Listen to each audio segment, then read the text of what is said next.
Welcome back to another video, guys. In today's video, I'm going to tell you why my W205 C63s has been my favorite car to own and why I believe it's in the top 3 performance sedans to own. So this is a 2019 W205 C63s sedan. When I'm talking about sedans and coupes, just keep in mind that there are similarities and differences, but I'm going to be talking on the sedan aspect of things. But if you have a coupe, it's pretty much similar on many ends, and there's a few differences. So this is the best car I've ever owned. And honestly, I've owned a lot of cars. I've owned a lot of performance cars, supercars. And when I mean best car I've ever owned, I mean if I was to choose one car just to have all year round, no other cars, give me all my fun aspect of things, this would be the car. And I'll tell you guys why. I came from a muscle background. I drove muscle cars when I was in my early 20s, and I loved big, naturally aspirated engines.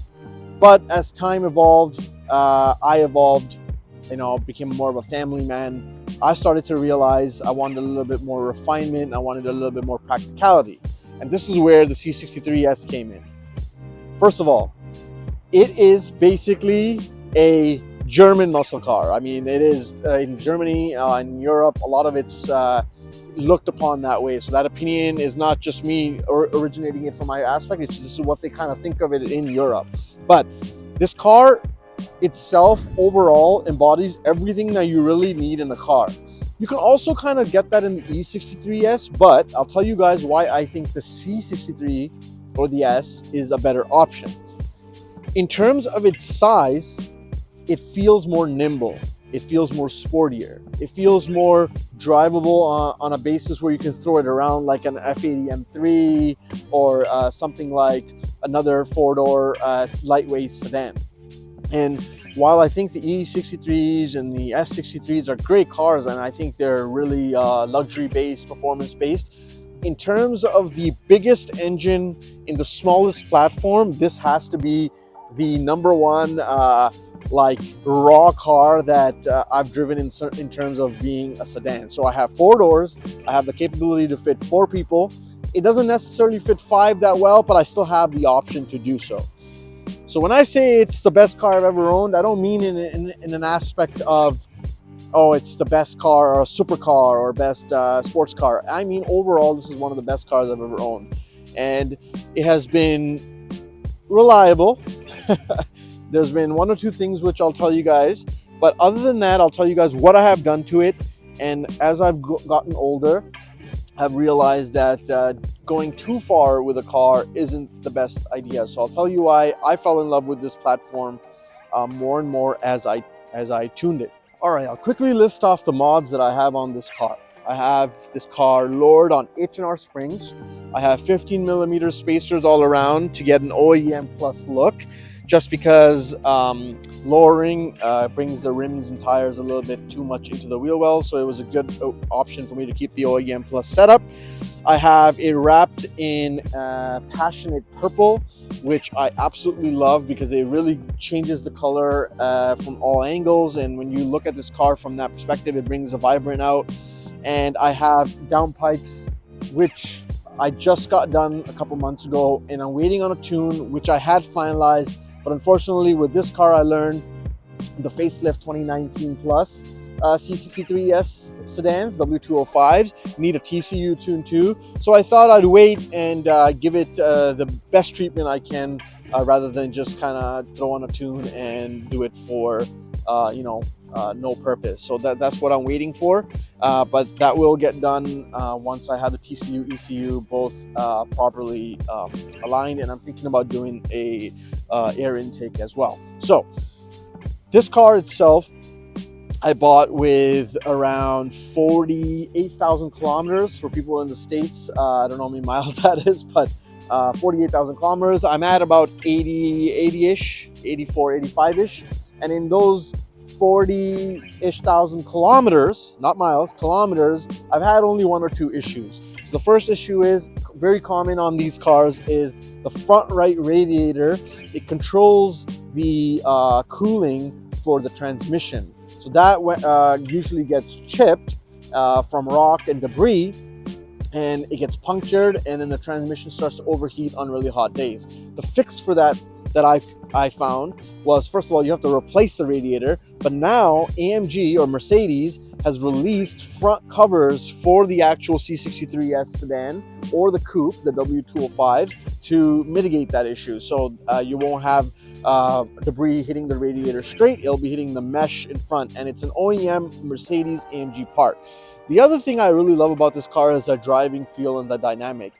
I chose to opt this car with the comfort seats because, again, it's more of a car that gets driven on a daily basis. But in terms of dynamic, this car presents itself presents itself as a comfortable car when you're in comfort mode, and really aggressive when you're in Sport Plus, and race mode is all you know what breaks loose. So sounds like a muscle car. It has that deep V8 grumble from the 4-liter twin turbo V8, and when you're in comfort mode you can turn off the valves and it's like a regular sedan.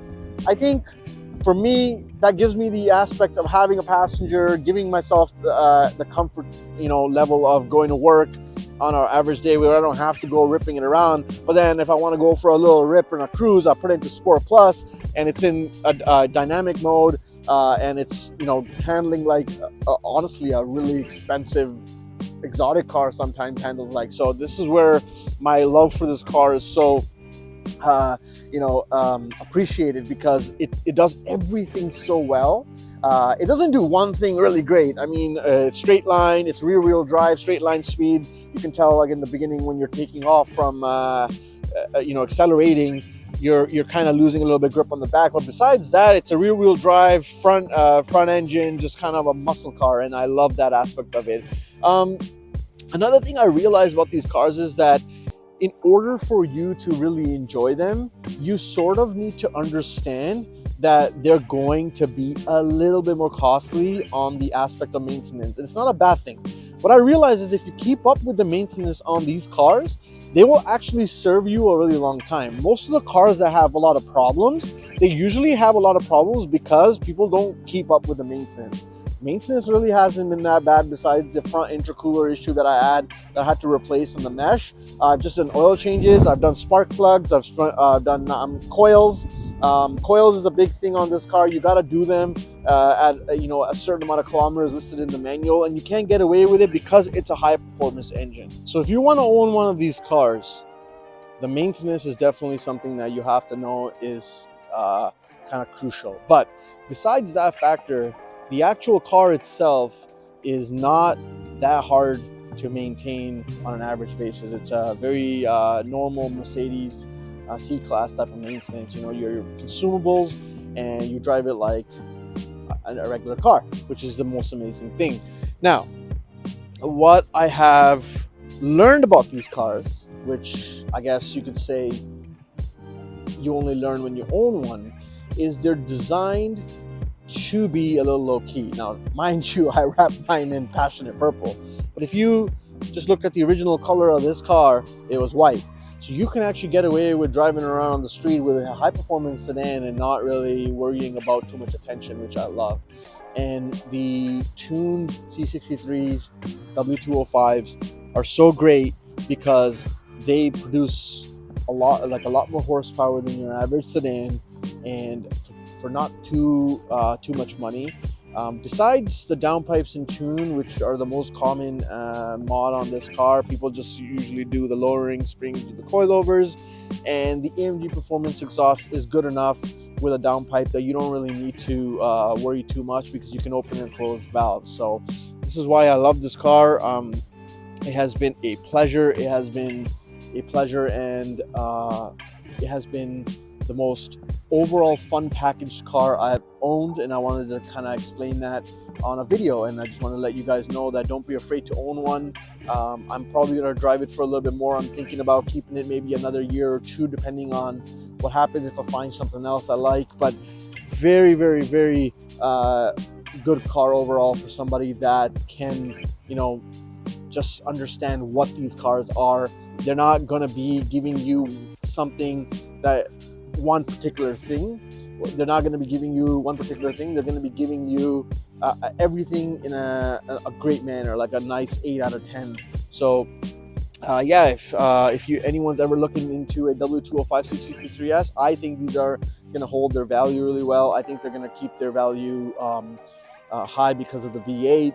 They're going to keep their depreciation much better than some of the other AMG models because the price to begin with wasn't crazy high. They weren't $200,000, $300,000 cars. You know, you can get a nicely spec'd brand new C63s brand new for about 140-ish, 135, 40-ish. So let's say you sell after owning it for 10 years for even 70, 80.